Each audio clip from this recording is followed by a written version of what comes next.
moderar toda la jornada que corresponde a la mañana.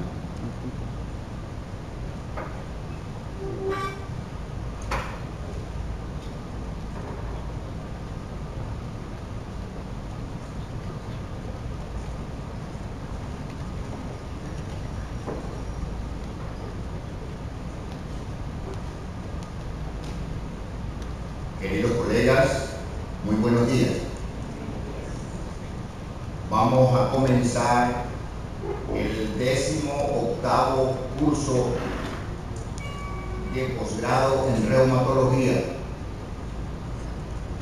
Quiero agradecer primero a Reuma Caribe por hacernos esta invitación a este evento que se nota en el que han invertido mucho esfuerzo y que por lo tanto promete ser muy bueno. Después, a la industria farmacéutica que lo apoya. Y finalmente, a ustedes que aceptan la invitación. Durante el transcurso del evento, se irán dando cuenta que es un curso con una temática muy variada, muy importante y expuesta por excelentes conferencistas. O sea, esto es excelencia en reumatología. Tendremos jornadas mañana y tarde en el día de hoy, y por la mañana, en el día de mañana, divididas, y además de las conferencias magistrales habrá visita a las muestras comerciales, habrán talleres, habrán conferencias, y finalmente por la noche francachela y comedor.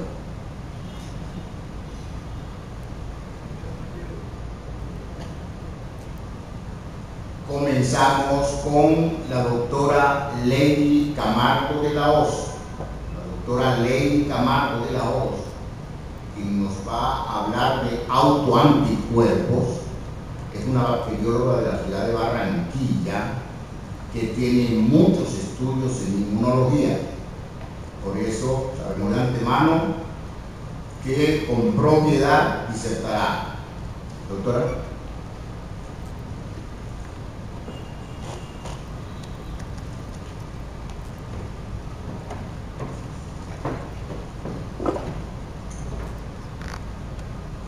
Buenos días. A continuación, vamos a hacer una presentación sobre autoanticuerpos en el diagnóstico de la artritis reumatoidea.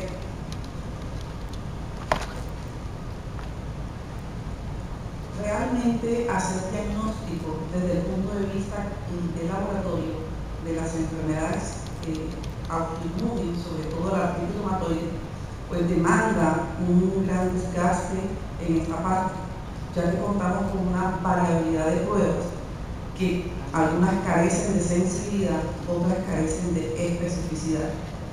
Para el diagnóstico de la artritis reumatoidea se maneja una prueba de rutina, como es el famoso factor reumatoide, ¿sí?, para el diagnóstico, como ayuda de diagnóstico para esta patología. Sin embargo, recordemos que esta prueba de laboratorio no es definitiva para diagnóstico, porque precisamente carece de una alta especificidad. Vamos a ir mirando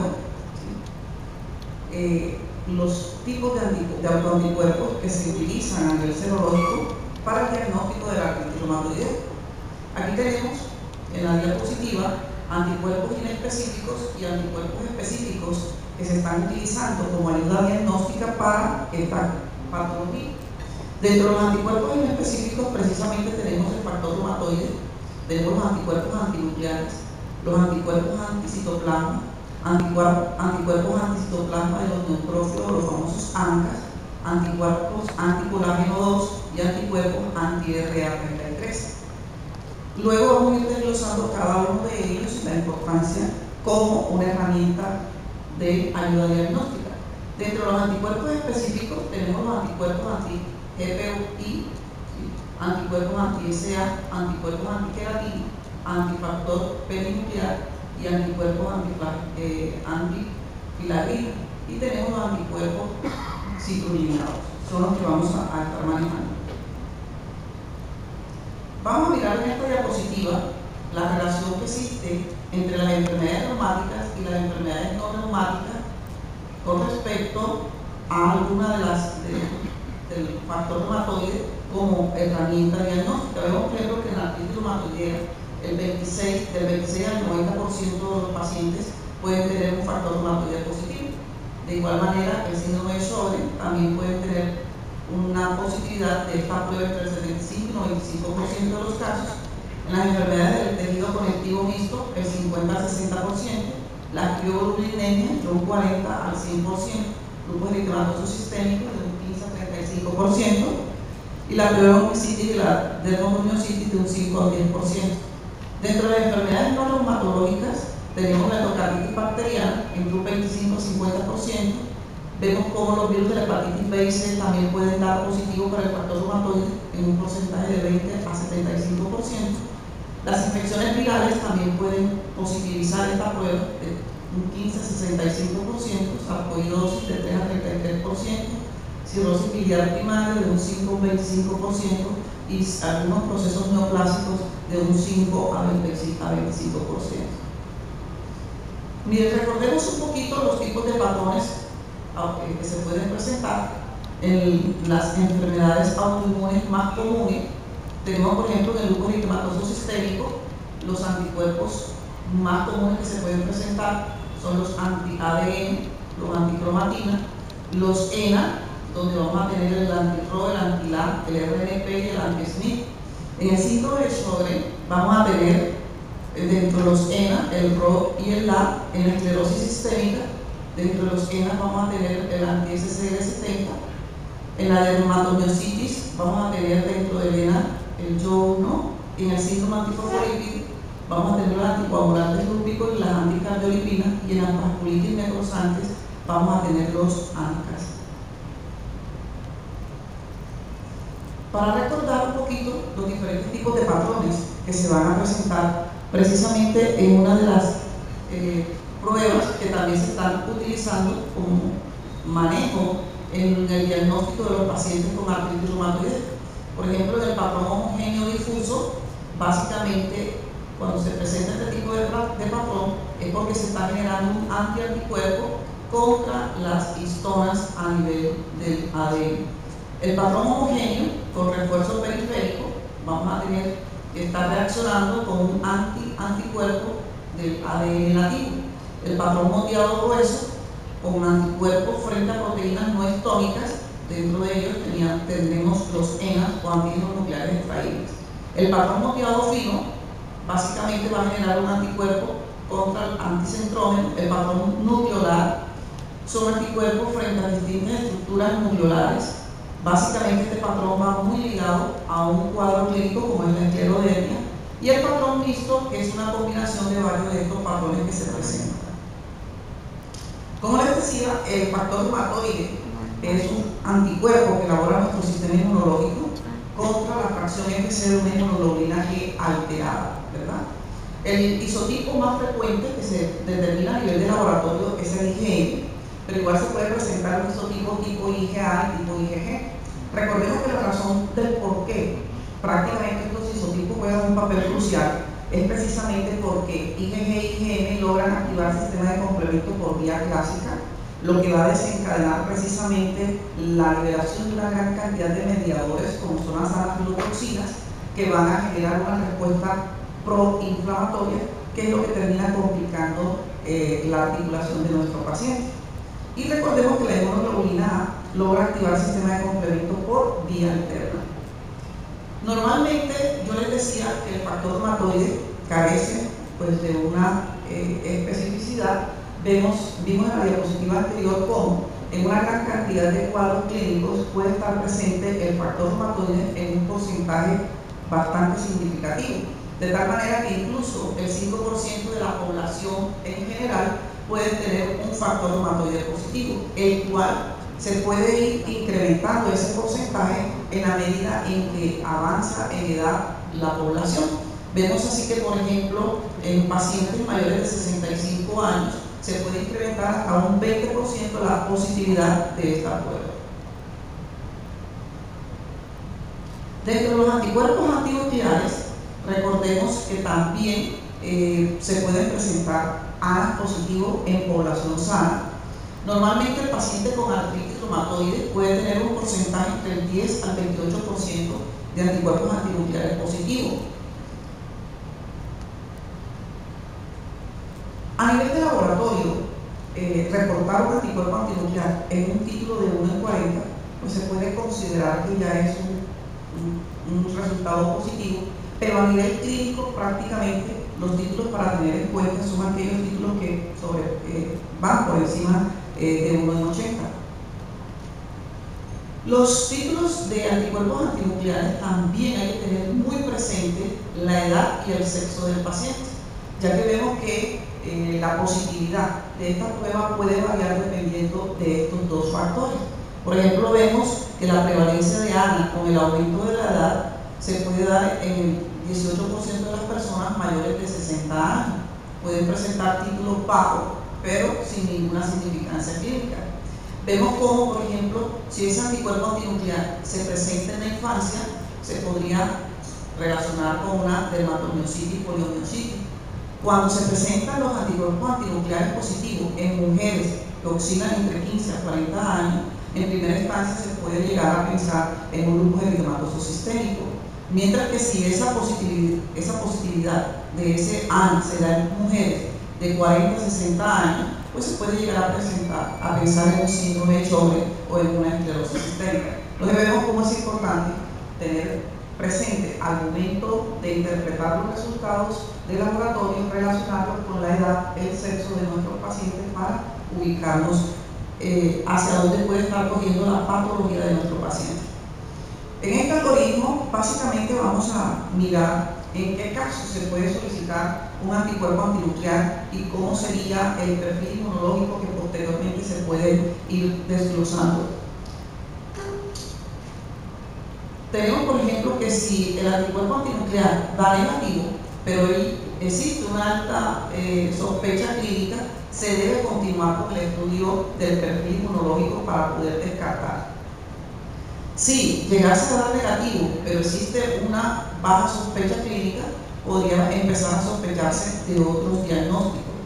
Caso contrario, cuando tenemos un anticuerpo antinuclear positivo a títulos bajos, hay que mirar, y por eso les hacía énfasis en la edad y en el sexo de nuestro paciente para poder correlacionarlo con otros cuadros clínicos que puede estar cursando nuestro paciente.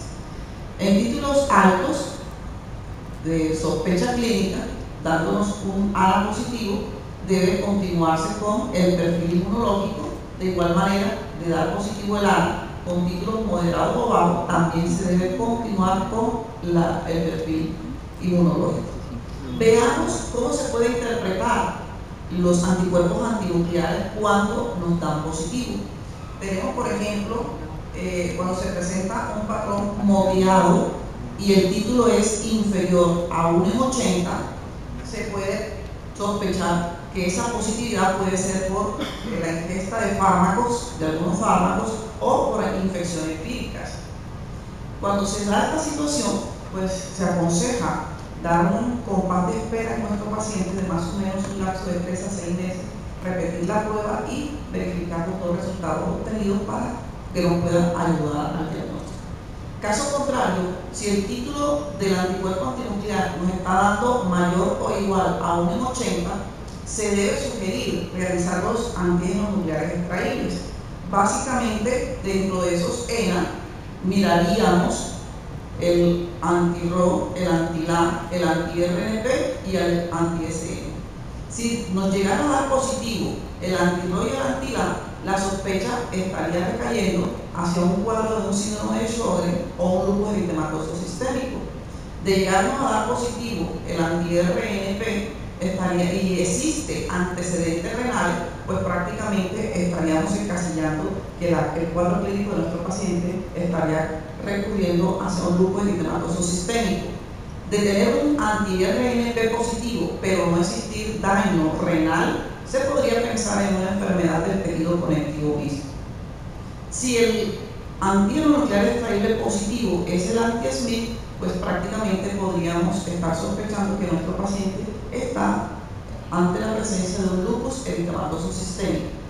Si el tipo de patrón que está presentando el anticuerpo antinuclear es homogéneo, si es un título inferior de 1 en 80, definitivamente se puede pensar que se está cruzando con otras enfermedades autoinmunes sistémicas. De llegar a dar positivo por un título superior a 1 en 80, se sugiere hacer un anticuerpo un anti-DNA nativo o de doble cadena. De llegar a dar negativo ese anti-DNA, definitivamente puede ser un LES que esté inactivo, ¿verdad? O puede ser un LES por fármacos o otras enfermedades autoinmunes sistémicas. Si ese anti-DNA nativo nos da positivo, indudablemente estaríamos ante un cuadro de lupus eritematoso sistémico. Si el patrón que se presenta es un patrón periférico, la prueba a seguir sería precisamente el anti-DNA nativo. De llegar a dar positivo, pues indudablemente estaríamos ante un cuadro de un posible lupus eritematoso sistémico. De llegar a dar negativo, pues estaríamos pensando de pronto en otras enfermedades autoinmunes sistémicas.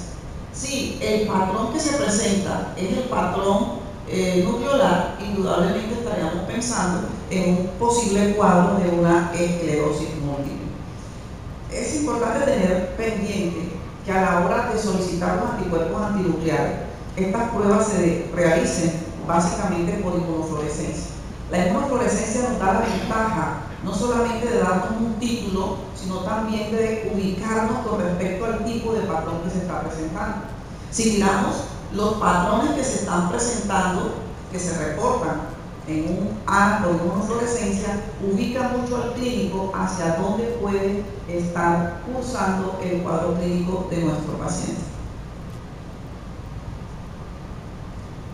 Si tenemos la interpretación del ANA negativo, y de pronto aquí hago un poquito de énfasis, muchas veces cuando se solicita el anticuerpo antinuclear y este es reportado negativo, en la gran mayoría de los casos lo dejamos allí y nos olvidamos que pueden haber ciertas patologías con un ANA negativo y que habría que mandar otro tipo de pruebas para precisamente descartar un proceso autoinmune. Entonces, de llegarnos a dar un ANA negativo, recurrimos a los ENA. Si el que nos da positivo es el anti-ROI y el anti-LA, indudablemente la alternativa hacia dónde estaría de pronto corriendo el cuadro clínico de nuestro paciente es un síndrome de Sjögren. Si el que nos da positivo es el CHO1, estaríamos hablando de una dermatomiositis, poliomiositis. Si lo que están alterados son los que tienen que ver con la parte de los antifosfolípidos, estaríamos pensando precisamente en un síndrome antifosfolípido. Si hay una disminución de los niveles de complemento y las crioglobulinas están positivos, podríamos estar pensando en un cuadro de una crioglobulinemia. Recordemos que en los cuadros activos de estas patologías, la fracción C3 y C4 del complemento van a estar completamente consumidas. Pues sería importante, aunque el ANA esté negativo, mandar este tipo de pruebas. Y los ANCA, de llegarnos a dar positivo o ANA negativo, podríamos estar pensando ante un cuadro de vasculitis. Este es otro algoritmo, pues un poquito de pronto más extenso, pero que resume prácticamente los tres algoritmos que les acabo de mostrar. ¿Sí? Vemos cómo precisamente, dependiendo de si el ANA está negativo, podríamos pensar en una diversidad de pruebas y que dependiendo de la sintomatología y manifestaciones clínicas de nuestros pacientes, podemos empezar a recurrir a pruebas como son precisamente los antígenos nucleares extraíbles, anti-DNA, para hacer diagnóstico confirmatorio de las patologías. Otro anticuerpo que no es específico de la artritis reumatoidea, pero que se puede llegar a presentar positivo en nuestros pacientes, son los anticuerpos antifosfolípicos. Al contrario de lo que sucede en el lupus eritematoso sistémico, en la artritis reumatoidea, los anticuerpos antifosfolípicos no se han relacionado como un anticuerpo con el síndrome antifosfolípico. Por eso se ha descrito que la presencia de estos anticuerpos junto con un perfil lipídico alterado en el contexto de un paciente con artritis reumatoidea puede presentar un factor de riesgo para la presencia de fenómenos trombóticos. Entonces es importante que en aquellos pacientes que están cursando con un cuadro de artritis reumatoidea es bien fundamental mirar los anticuerpos antifosfolípidos y relacionarlos precisamente con un perfil lipídico para evitar los fenómenos trombóticos que se pueden llegar a presentar.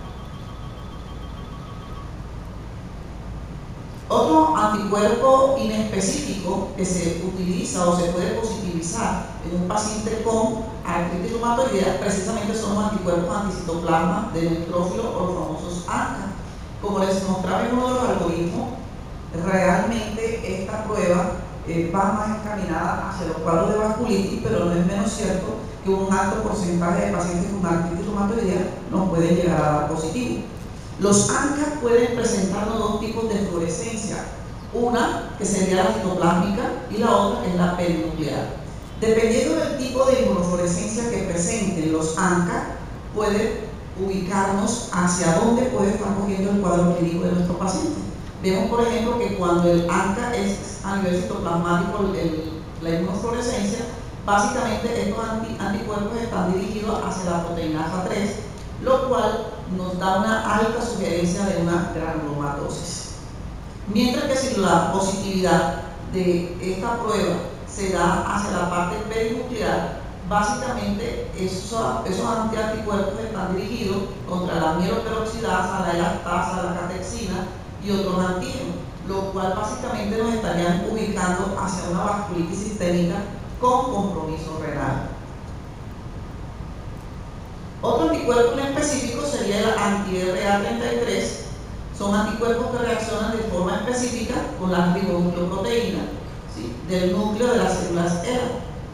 Su presencia en suero sin la aparición concomitante de los ENA, como son el RNP o el SNP, es altamente sugestiva de una artritis reumatoidea.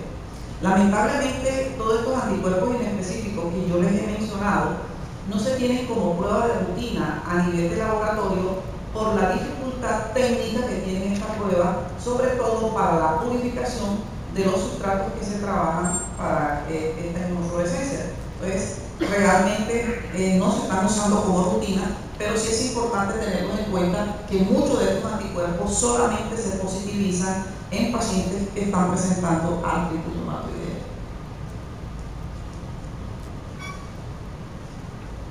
Ya a partir de acá empezamos a hablar de los anticuerpos específicos que se generan contra la artritis reumatoidea. Dentro de ellos tenemos el anticuerpo antiglucosa 6-fosfato-isomerasa, ¿sí?, que es una enzima ubicua que participa en